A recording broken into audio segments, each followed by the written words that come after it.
Hello everybody, this video is for 14 and older. If you're not 14 and older, turn off now. Everybody else, let's go have some fun and talk about RCs. Alright guys, here we are back with the Telluride slash 4x4. I can already tell we need to loosen up some screws back here to get this cover off. Loosen up the screw to get the wiring undone. Got a couple of screws down in here to get the ESC out. And we also got some screws over here that we need to take loose in order to get to our receiver and get the ESC wire out of there as well. Right now I'm just going to break these couple of screws loose right here, and then we'll zip them out with my little gun there, make things go a little faster, and see what we got.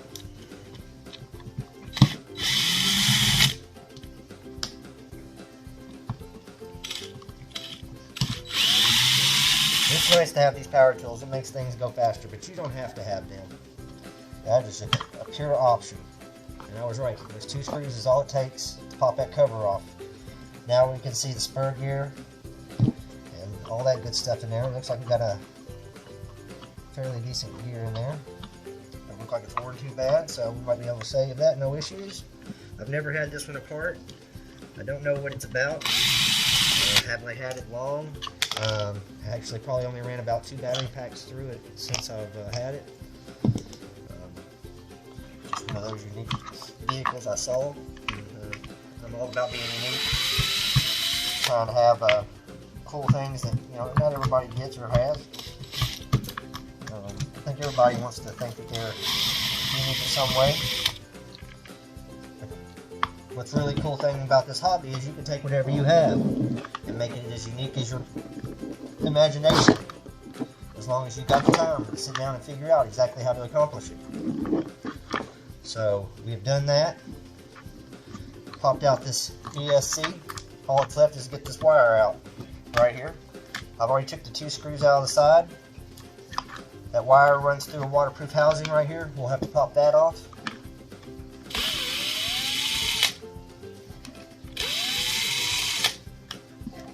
Like so. Now we can get our wire out of there without having to worry about anything. Now we just got to figure out which wire it is. It's this one right here. Follow it through. And remember what channel it's plugged on if you can. It is plugged on channel 2. So there we go. Channel 2 is usually what is wired to your throttles, but it's always good to double check. And now we've removed that ESC. Next we're going to work on this motor. I'm seeing a bolt here and another bolt right here, and that looks like that's all that really takes. So that's pretty nice, if that's all it really is. That one looks like it may be a little bit of a bear to get to, but like I said, a little patience, you can accomplish pretty much anything on these little cars if you want. Thing is to figure out exactly what it takes to get it loose. There we go. That one broke loose, and now we got that one broke loose. Very good. See if we can't get our little screwdriver in there with the bit and get them off.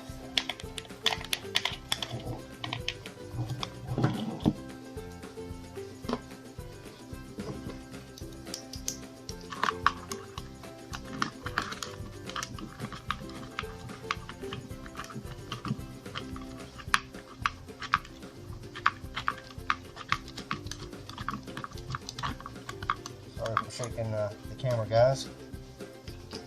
There's that long screw out of there. That's the adjustment screw.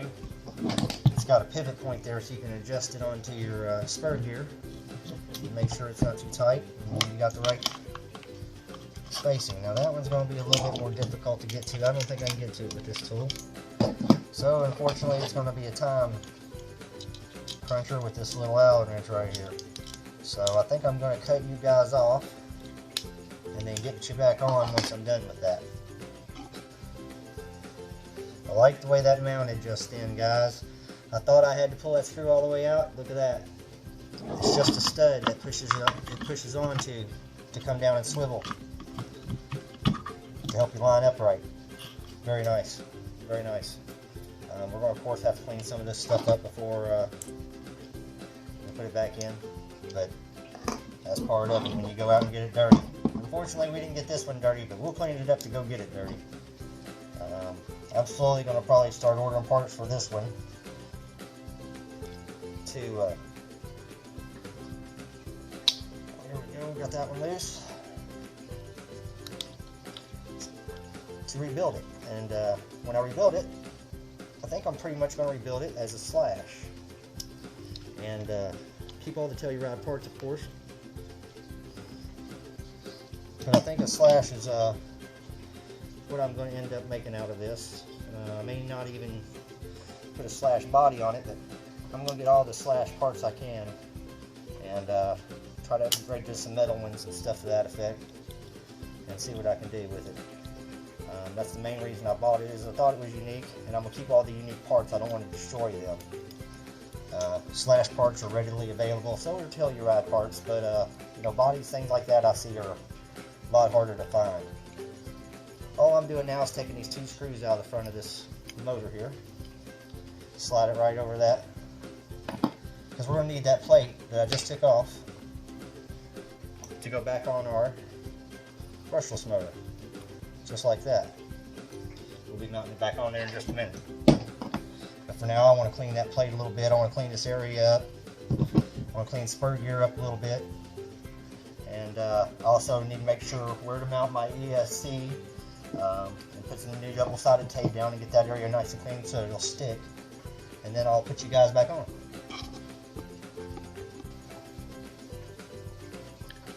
Alright guys, now that we got our brushed Titan 12-turn 550 and our XL5 ESC out,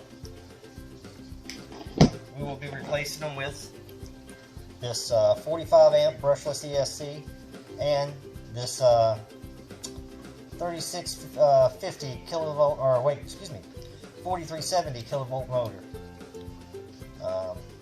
Every volt that you add to this motor will be 4,370 RPM basically. So if you're running 7 volts, it'll be 7 times 4,370. And that's how many RPMs this motor will turn when you put 7 volts through it.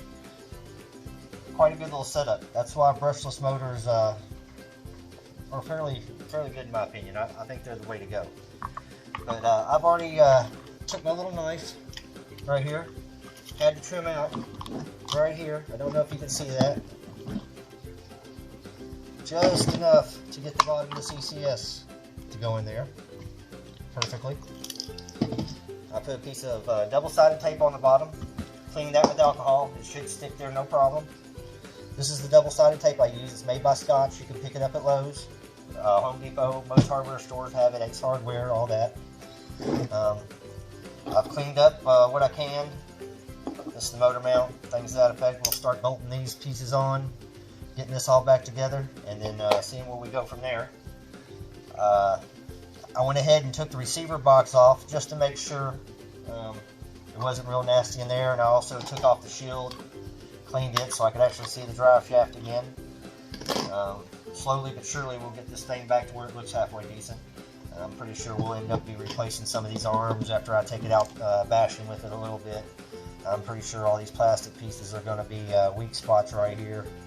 I'm not too sure. I've never had a slash. I've seen good things about it on YouTube. I watch a guy named Kelvin Talbot. Go check him out. He's got a bunch of friends that he plays with over in the UK. Pat, Ada, Steve, Claire. They all got channels of their own, and they're all great people, it seems like. I don't know them personally, but I love the videos they all put out. So go check them out if you're interested in this hobby. Maybe some different content than I got that may interest you. Anyways, back to this. We're going to throw this back on here, and you know, it's got all these screw holes, but it really doesn't matter which ones you pick, just as long as you know that you're going to have your motor in here, and you want these facing up for the most part. So face up, face away, but you don't want it facing towards your battery, if at all possible. So let's try to put it about right there. So we get our little screws, get them started. A little harder than it looks sometimes to get screws started in these motors. Here's one of them. And then, well, here's the other one right here. Throw that in there. Just make sure you got the motor centered in when you put it in the screw hole. With the motor centered in the bracket like so.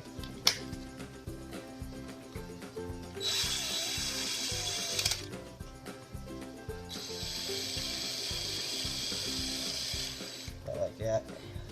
At first one I got a little too tight with the gun, because I always like to just cinch them up by hand, that way I know I can get them back off if I don't strip anything out.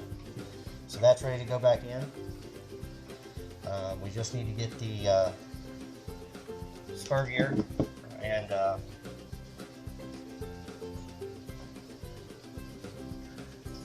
see if we can get this off of here. This is going to be too big of a bite, so we're going to use the original gear that came with it, and just see if we can, like I said, we're going to use original parts, see if we can make it faster. I should have a Allen wrench right here in my hand that fits this. Well, or maybe not. If there's for it, we'll fit it. It does, it's just got some gunk in it. That's all. So we'll clear it out a little bit with that end. I don't like to use the ball end to break things loose. Sometimes it will booger up your Allen wrench head. There we go. Now that's off. It's that simple. Take that off. And then we have the shaft right here. We just got to make sure that we get the Allen head or Allen set screw on the flat part of the shaft. You see how that's got a flat part on that shaft? This set screw has to be right there on it. So we'll make sure that we do that. There we go. That's right there on it. Now all we have to do is adjust it once we get in the car for the perfect position over top of the gear. You want them to line up perfectly. That way you have the most surface connecting and you don't have to worry about gear stripping and things to that effect. So I'll go ahead and slide this on in. That way you can see how it's going to look. And that looks like it's going to be something like that. So we're going to have to move that gear quite a bit forward. And I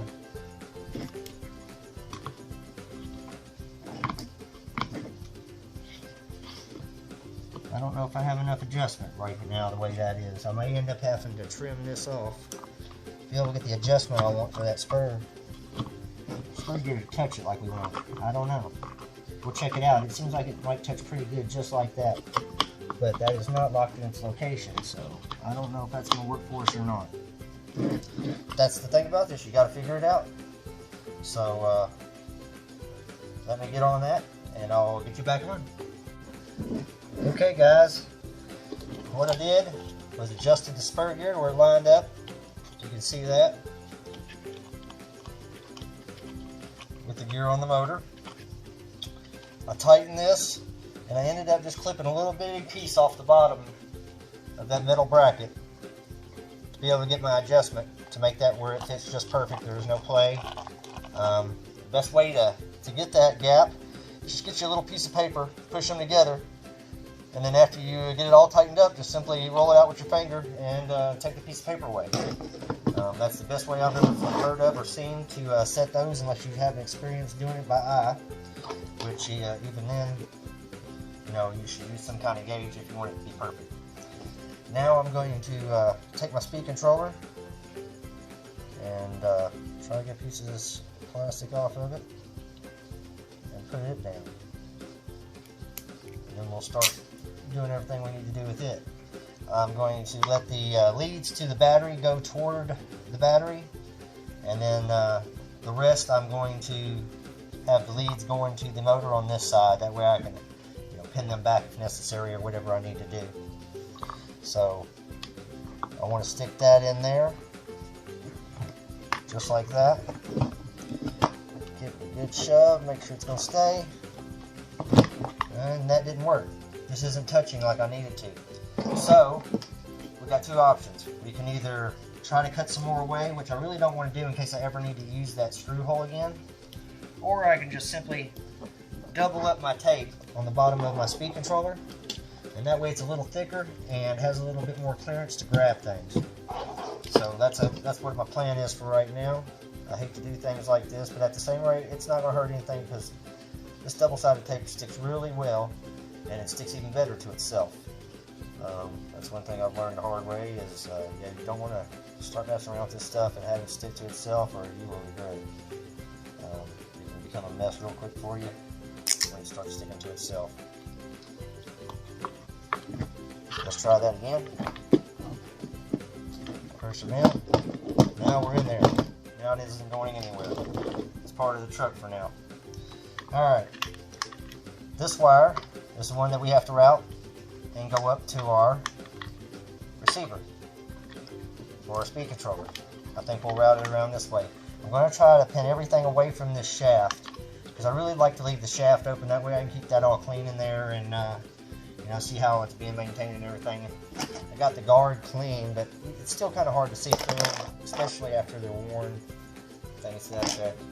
I want to see how much it's slapping around, see if I'm doing any damage. It's after all a new car, and I don't know exactly how it's going to perform. It's not new, but it's new to me. So now I'm just going to take my receiver and mount it back up in here where it belongs. Couple screws is on tape.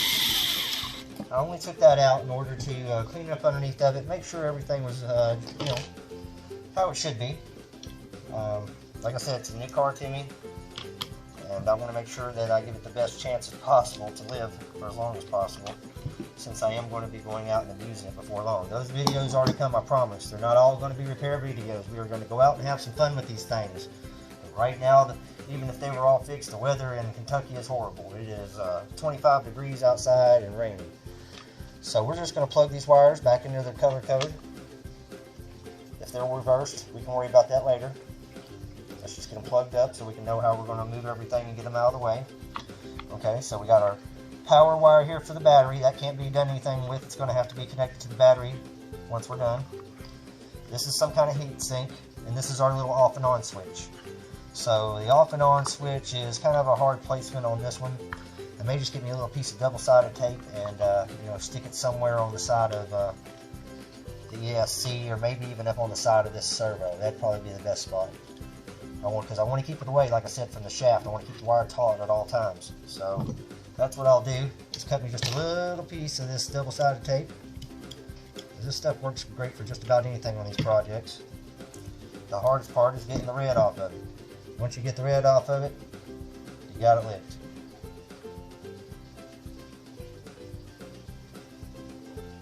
So we'll take this double-sided tape and I don't know if we can ever get the red off of it like I was just talking about. Stick it on the side of the switch here. I know I cut a little bit too much. Y'all probably going to say something about it, and that's okay. Like I said, it's nothing we can't fix later. I don't suggest you guys do that kind of stuff where I just did. Putting your hand that close to a sharp knife is fairly foolish. But sometimes I'm a fairly foolish person. And that is not sticking at all. So we're going to have to do something different. I may end up having to zip tie that somewhere. Regardless, not a crisis. We can fix this.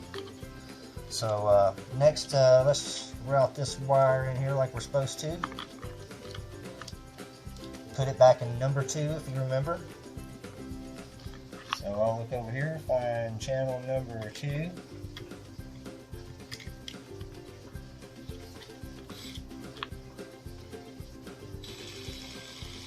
There it is. Kind of hard to see with this lighting in here, and I know it's harder for you guys to see, so I'm very sorry. I plan on adjusting some lighting before long, and making it where you guys get a little better view of what I got going on here. But that's basically it, guys. Just take the wire to the receiver from the ESC, hook up the ESC to the motor. The motor will get hooked up, or the ESC will get hooked up to the battery, and we're pretty much ready to roll. All I gotta do now is do some buttoning up on the wires, buttoning it up here. Before I do that, I'll turn everything on, make sure it works, and I'll turn you guys back on after I got it back together. Alright guys, I got it all finished up. That's what it looks like, all taken care of. Everything's hooked up, ready to go. Got the Red Cat wheels on there. I think it looks better with those on there. It's a work in progress, but this is what it'll look like now.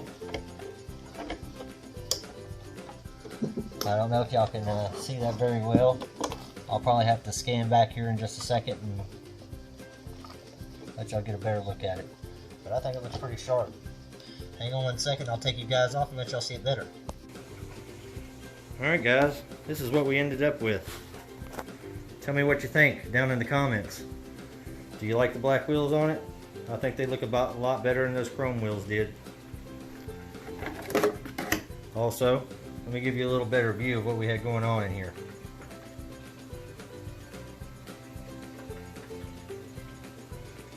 You know, as much water as this thing's apparently been under, I opened that Traxxas box right there with the receiver and it was completely dry.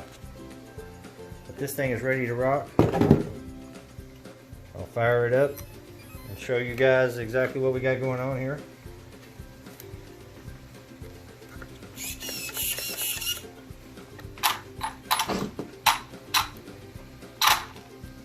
So we're all ready to go. I can't wait to get it outside. I hope the weather cooperates, and maybe I can take a little video of it tomorrow, see how fast we can get it going, and have some fun with it. I'd like to get it out and get that one out too. Possibly even get the Red Cat chassis done and get it ready for its 120 amp ESC that's coming. I'm really excited about that. I've still got to build the loop system to be able to connect multiple batteries. But that is going to be a project that I am going to be videoing, and it will be coming up soon. So if you guys like what's going on, subscribe, ring that bell notification, and like. And if you don't like what's going on, put a thumbs down and let me know. I can't do anything but make it better at this point. So with any luck, talk to you guys soon.